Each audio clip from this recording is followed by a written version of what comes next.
नमस्कार, मैं हूं केसरी पांडे और एक बार फिर से हमेशा की तरह ध्येय टीवी के डेली एमसीक्यू प्रोग्राम में आप सभी का बहुत बहुत स्वागत है।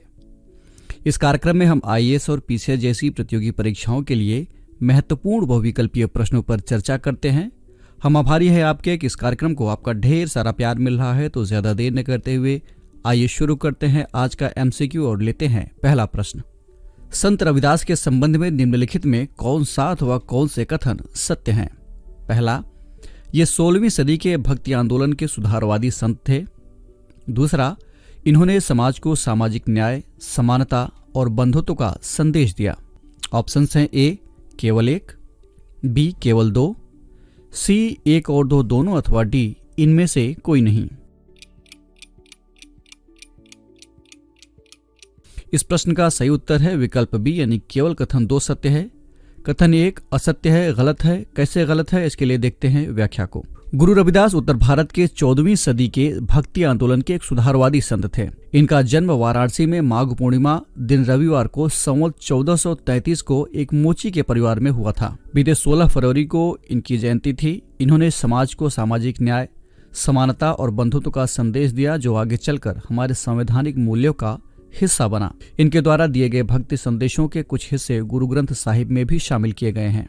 यहाँ एक बात आपको बता दूं कि कुछ विद्वान इनके जन्म को लेकर अलग मत रखते हैं, लेकिन ज्यादातर लोग 16 फरवरी को ही इनकी जयंती मानते हैं। बढ़ते हैं दूसरे प्रश्न की ओर। सुप्रसिद्ध स्वतंत्रता सेनानी रानी गाइदिन्यू के संबंध में निम्नलिखित में कौन सा अथवा कौन से कथन सत्य है?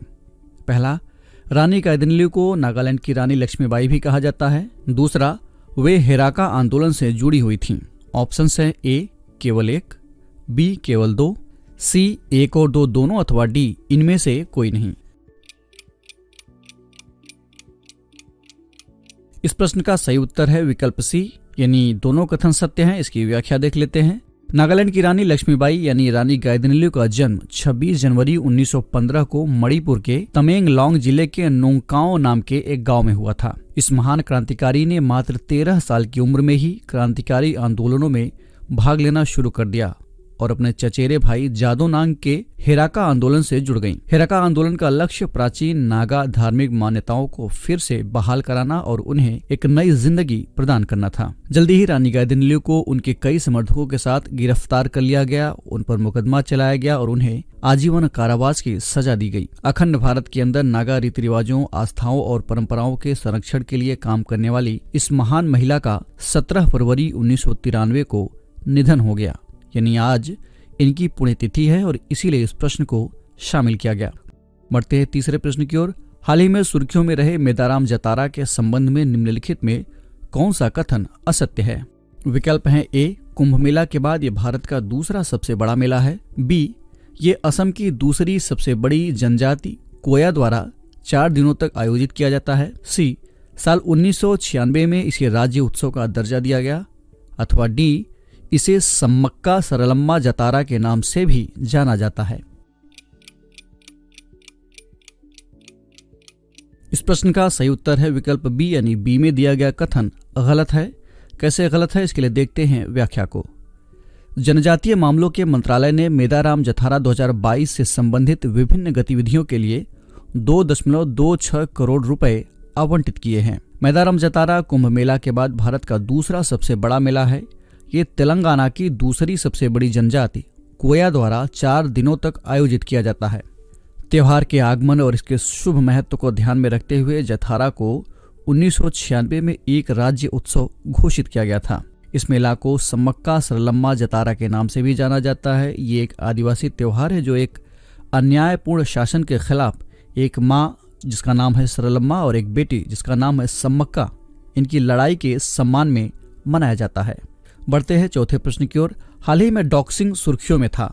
ये निम्नलिखित में से किस क्षेत्र से संबंधित शब्द है? यानी आपको इसमें से ये चुनना है कि डॉक्सिंग होता क्या है। विकल्प हैं ए चुनाव में धांधली का एक तरीका, बी व्यक्ति को मृत्यु के बाद कुछ देर तक कृत्रिम तरीके से जिंदा रखने की एक नई तकनीक, सी एलियन से प्राप्त संदेशों को समझने की एक नई तकनीक, अथवा डी एक तरह का एक साइबर अपराध है ये। इस प्रश्न का सही उत्तर है विकल्प डी यानी डॉक्सिंग एक तरह का साइबर अपराध है। इसकी व्याख्या देख लेते हैं। कई बार कुछ साइबर अपराधी दूसरों की व्यक्तिगत जानकारी को दुर्भावनापूर्ण इरादे से इंटरनेट पर प्रकाशित कर देते हैं। उनका नाम, उनका पता, उनके अकाउंट नंबर या इस तरीके से उनके व्यक्तिगत शारीरिक जानकारी, इस तरीके की जो भी जानकारियां हैं, इनको इंटरनेट पर सार्वजनिक तरीके से ये लोग प्रकाशित कर देते हैं।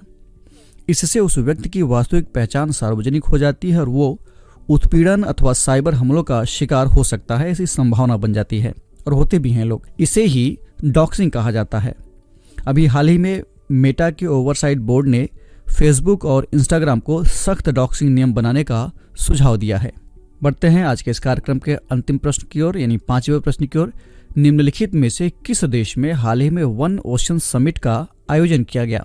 विकल्प है A Spain, B Romania, C France अथवा डी बेलारूस। इस प्रश्न का सही उत्तर है विकल्प सी यानी फ्रांस में वन ओशन समिट का आयोजन किया गया हाल ही में। इसकी व्याख्या देख लेते हैं।